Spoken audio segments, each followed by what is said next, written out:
بسم اللہ الرحمن الرحیم۔ سیدنا عثمان غنی رضی اللہ تعالی عنہ اور یزید ملعون ایک ہی خاندان سے تعلق رکھتے تھے۔ امیر المومنین حضرت عثمان غنی رضی اللہ تعالی عنہ بنی امیہ کے کس خاندان سے تعلق رکھتے تھے اور یزید ملعون کے ساتھ آپ کا کیا رشتہ تھا، اور خاندان کے کس فرد پر جا کر یزید کا خاندان آپ کے خاندان سے مل جاتا ہے، نیز حضرت امیر معاویہ بن ابی سفیان کے ساتھ آپ کا کیا رشتہ تھا۔ حضرت عثمان بن عفان کا تعلق اموی خاندان سے تھا جو بنو ہاشم کا حریف تھا، اور رسول اللہ صلی اللہ علیہ وآلہ وسلم کی کامیابی کو اس لیے خوف و حسد کی نگاہ سے دیکھتا تھا کہ اس طریقہ سے عرب کی سیادت کی باغ بنو امیہ کے ہاتھ سے نکل کر بنو ہاشم کے دستے اقتدار میں چلی جائے گی۔ یہی وجہ تھی کہ عقبہ بن ابی معیط اور ابو سفیان وغیرہ اس طریق کے دبانے میں نہایت سرگرمی سے پیش تھے، لیکن حضرت عثمان بن عفان رضی اللہ تعالی عنہ کا آئینہ دل خاندانی تعصب کے گرد و غبار سے پاک تھا، اس لیے اس قسم کی کوئی پیش بینی ان کے صفائے باطن کو مقدر نہ کر سکی۔ انہوں نے نہایت آزادی کے ساتھ اپنے خاندان کے خلاف اس زمانے میں حق کی آواز پر لبیک کہا جب صرف 35 یا 36 عورت و مرد اس شرف سے مشرف ہوئے تھے۔ حضرت عثمان غنی رضی اللہ تعالی عنہ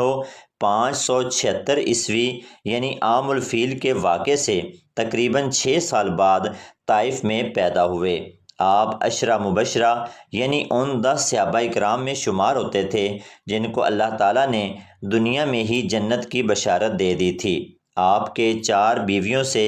9 بچے تھے اور ان سب سے نمایاں آپ کے 4 بیٹے تھے۔ عثمان غنی رضی اللہ تعالی عنہ کو ذی النورین کہا جاتا ہے، یعنی 2 نور والا، کیونکہ آپ واحد صحابی ہیں کہ جن کے حصے میں پیغمبر آخر الزمان نبی صلی اللہ علیہ وآلہ وسلم کی یکے بعد دیگرے 2 بیٹیاں نکاح میں آئیں، یعنی حضرت سیدہ رقیہ رضی اللہ تعالی عنہا اور سیدہ ام کلثوم رضی اللہ تعالی عنہا آپ کے نکاح میں آئی، اور اب تک کی تمام روایات سے یہی ثابت ہوتا ہے کہ آپ تاریخ انسانی کی وہ واحد شخصیت ہیں جس کو یہ شرف حاصل ہوا کہ آپ کے نکاح میں نبی کی 2 صاحبزادیاں آئیں، بلکہ نبی کریم صلی اللہ علیہ وآلہ وسلم نے فرمایا کہ اگر میری 4 بیٹیاں ہوتی تو میں چاروں کا نکاح عثمان غنی سے کرتا۔ آپ قریش کے انتہائی مالدار انسان تھے، اتنے مالدار تھے کہ جب مدینہ طیبہ ہجرت کے بعد مسلمانوں کو پانی کا مسئلہ درپیش آیا تو آپ نے ایک یہودی سے 20,000 درہم کے عوض ایک کنواں خرید کر مسلمانوں کے لیے وقف کر دیا تھا۔ 20,000 درہم اس دور کی ایک خطیر رقم تھی جو شاید ہی اس وقت اسلام قبول کرنے والے کسی مسلمان کے پاس ہوگی۔ آپ کی اسی سخاوت کی وجہ سے نبی کریم صلی اللہ علیہ وآلہ وسلم نے آپ کو غنی کا لقب عطا کیا۔ آپ کے والد عفان بن ابو العاص تھے جو کہ 6 صدی عیسوی میں عرب کے ایک مایہ ناز مالدار تاجر تھے جن کے پاس سینکڑوں قافلے عرب سے مختلف ملکوں میں تجارت کی غرض سے جاتے تھے۔ آپ کے والد ہی ان قافلوں کی نگرانی کرتے تھے، اور پھر اسی طرح جب وہ ایک تجارتی سفر پر تھے تو راستے میں ہی ان کا انتقال ہو گیا۔ یوں سیدنا عثمان غنی چھوٹی عمر میں ہی ایک وسیع تر کاروبار کے مالک بن گئے۔ عثمان غنی کے دادا ابو العاص تھے۔ ابو العاص کے 3 بیٹے عفان، الحکم اور مغیرہ تھے،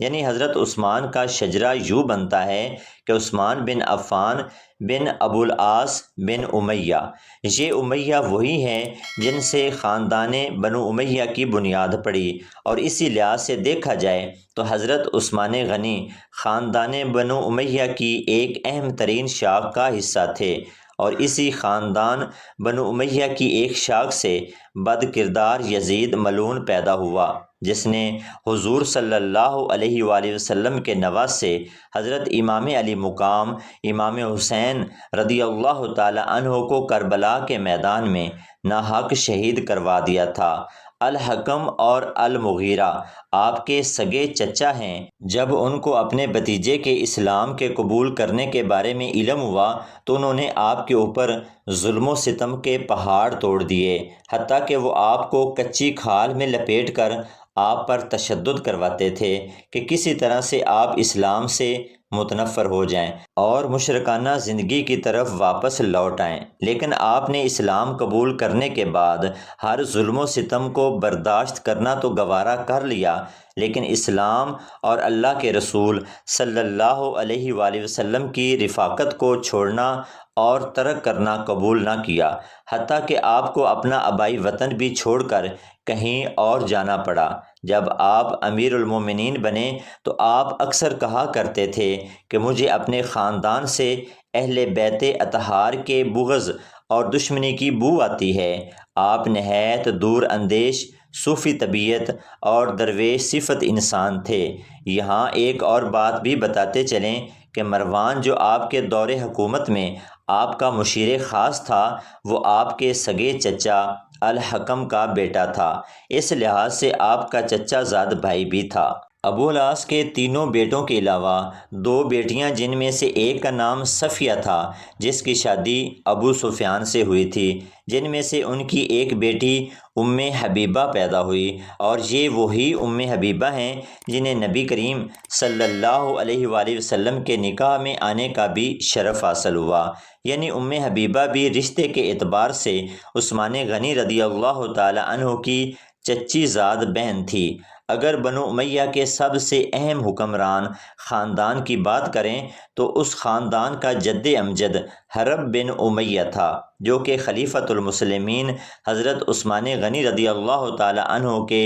خاندان کے جد امجد ابو العاص کا سگا بھائی تھا، اور حرب بن امیہ کی وجہ شہرت اس کا بیٹا ابو سفیان بن حرب تھا۔ یعنی امیر المومنین حضرت عثمان غنی رضی اللہ تعالی عنہ کے پردادا اور ابی سفیان بن حرب کے دادا ایک ہی شخص یعنی بنو امیہ بن عبد الشمس تھے۔ ابو سفیان نے فتح مکہ پر اسلام قبول کیا تھا، لیکن اسلام قبول کرنے سے پہلے وہ نبی صلی اللہ علیہ وآلہ وسلم کا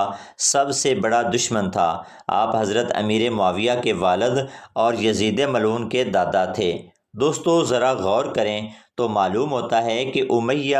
بن عبد الشمس کے ایک بیٹے سے امیر المومنین حضرت عثمان غنی اور مروان بن حکم کا خاندان نکلتا ہے، اور یہ سبھی بنو امیہ ہی کہلاتے ہیں، جو تقریباً ایک مدت تک حکمرانی میں رہے۔ لیکن بنو امیہ کی وجہ شہرت ابو سفیان سے شروع ہوئی اور یزید پر اپنے عروج کو پہنچی۔ ان کے شجرے کو مزید غور سے دیکھا جائے تو معلوم ہوتا ہے کہ معاویہ، مروان بن حکم اور عثمان بن عفان رضی اللہ تعالی عنہ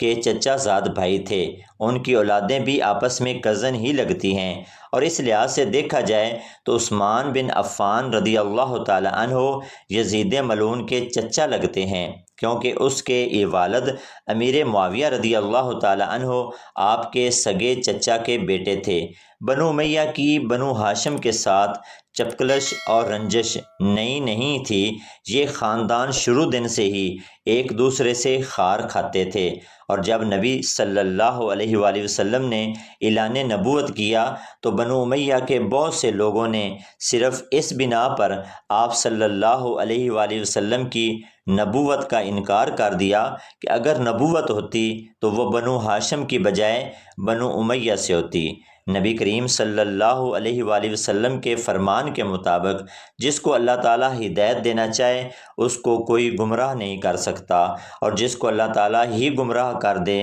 تو اس کو ہدایت کون دے سکتا ہے۔ اس کے مصداق حضرت عثمان غنی رضی اللہ تعالی عنہ بنو امیہ جیسے متعصب پسند خاندان سے ہونے کے باوجود نبی صلی اللہ علیہ وآلہ وسلم کے جانثار اور صف اول کے صحابہ کرام میں شمار ہوئے، بلکہ مسلمانوں کے خلیفہ بھی بنے، اور انہوں نے دنیا میں ہی نبی صلی اللہ علیہ وآلہ وسلم کی زبان عطر سے